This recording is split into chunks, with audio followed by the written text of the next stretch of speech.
Business mind से जब आप सोचोगे तो उसी से आपको पता लगना शुरू हो जाएगा कि मैंने क्या क्या चीजें देखनी है, ठीक है। तो उसमें मैंने 5 चीजों बहुत ज्यादा डिस्कस करता हूँ, वो आपको कंसिडर करना चाहिए। सबसे पहले आपका बिजनेस ग्रो करना चाहिए, तो उसमें सबसे पहले क्या होना, रेवेन्यू आपका सेल तो ग्रो करनी चाहिए, ठीक है। खासतौर पर उन कंट्रीज के अंदर तो जहाँ पे इन्फ्लेशन बहुत ज्यादा होती है, तो आपका रेवेन्यू सेल जो है ना वो ज्यादा इंक्रीज करनी चाहिए, ठीक है।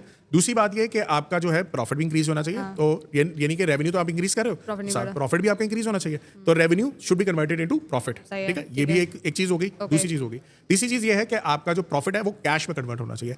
यहाँ पे बहुत बड़ी बड़ी कंपनीज बहुत ज्यादा मसला करती हैं कि उनके प्रॉफिट्स जनरेट हो रहे होते हैं लेकिन वो कैश में कन्वर्ट नहीं हो रहे होते। अब कैश में कन्वर्ट क्यों नहीं हो रहे होते? जैसे कि लेट्स सपोज अगर आपने कोई डिजिटल सर्विस किसी को प्रोवाइड की, अपने क्लाइंट को प्रोवाइड की, आपने उससे कहा कि मैं पेमेंट आपसे लूंगी, ठीक है। अब उसने कहा कि मैं आपको 2 महीने बाद पेमेंट करता हूँ, ठीक है।